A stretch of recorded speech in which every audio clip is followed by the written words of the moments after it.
Well, the ANC NEC is today expected to discuss and approve its candidate lists. The City Press reporting that the party's Integrity Commission has recommended that those implicated in state capture be excluded from the list. It says of the 97 implicated party officials, 5 have appeared before the Commission and were cleared. Others have been referred for disciplinary hearings.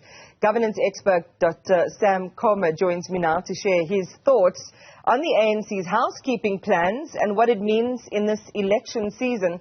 Dr. Koma, welcome to the program and thank you for your time as always. We'll no doubt expect to hear from the party firsthand on that report. We'll get confirmation on aspects of the story, and we have our reporter at Luthuli House as well.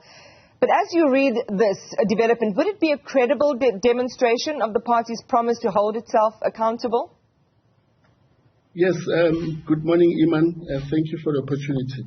So basically this situation or issue presents a conundrum for the ANC in the sense that there are two parallel processes. The first process is the one that is championed or led by Mr. Kgalema Motlanthe, who's leading the ANC election committee. And the NEC has sanctioned procedures and guidelines that governs the work of this committee.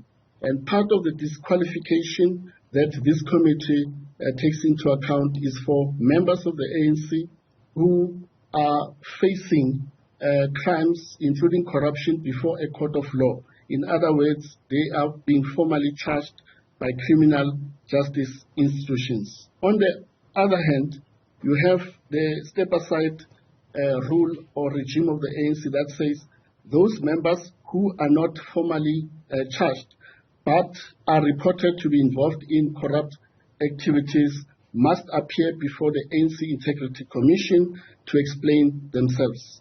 So at this stage, we are not sure whether all these 90 members were subjected or appeared before the Integrity Commission of the ANC. And of course, we'll follow the process and the proceedings of the NEC today once it arrives at a conclusion. So my sense is that what may pan out ultimately is that these 90 members, if none of them are suspended before the IEC deadline, it means that their nominations will stand.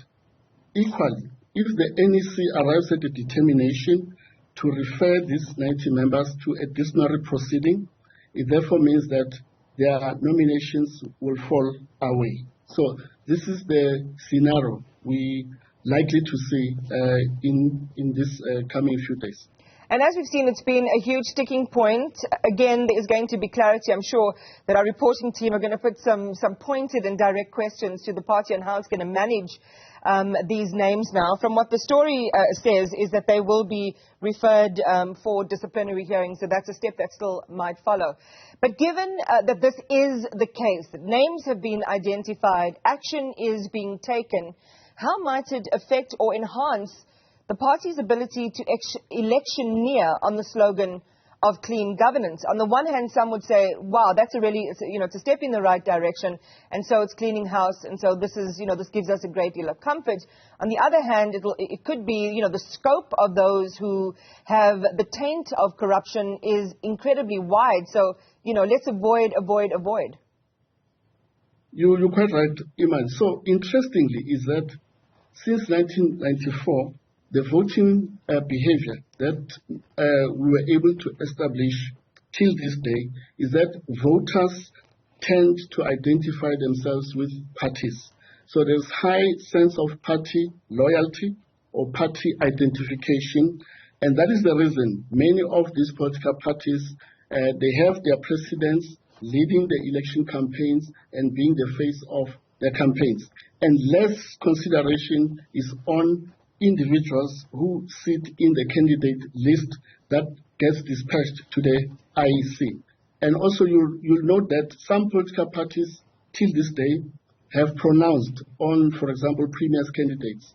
Others they've not, because this is a less consideration for these parties.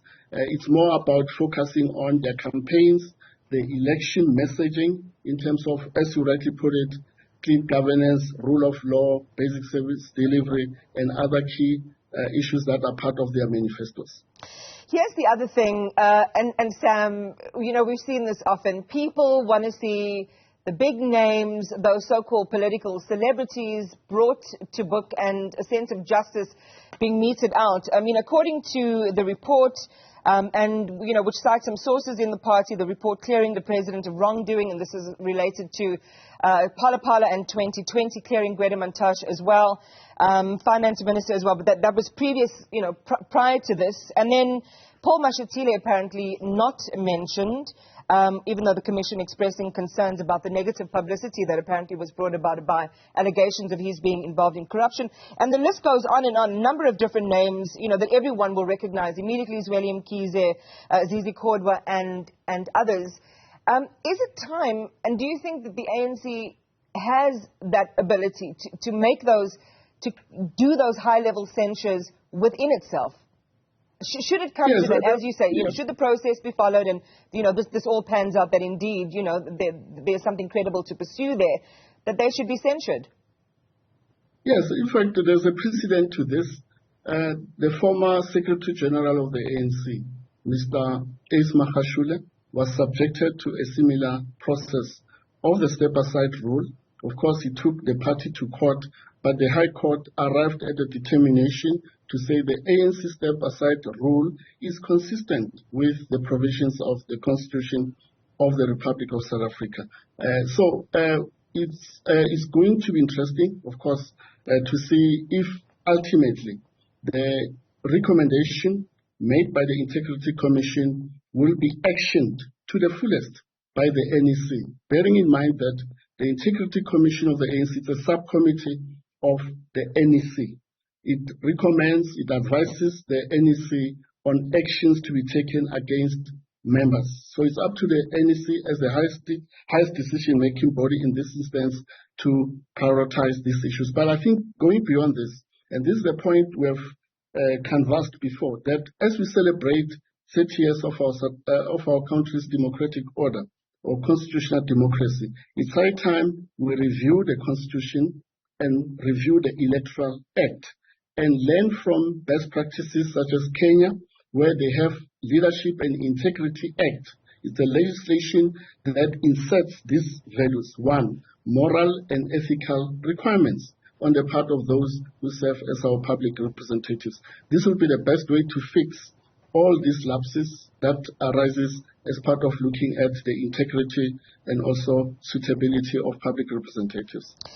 Maybe as a parting shot then, Dr. Koma, can you really legislate morality? And I suppose it's more of a philosophical question. We have the members' ethics, you know, we've got the handbook on ethics. We have, again, we can hold as many ethics conferences and ethical leadership conferences as we like. There's a raft of, you know, systems in place that would encourage people to do the right thing. And on top of that, you have proper oversight mechanisms that are in the system. How is legislating for morality in the context of South Africa today going to be any different to what already exists? I know. If you look at the Constitution, the bar is set very low for one to be eligible to become a member of Parliament. One, you should be found guilty, convicted, and serve a custodial sentence of more than 12 months without an option of a fine. Other than that, we don't have any other criteria that is stringent, that speaks to issues of integrity on the part of these public representatives, issues of ethical conduct. And that's the reason in Kenya they have a code that governs these issues of leadership and integrity.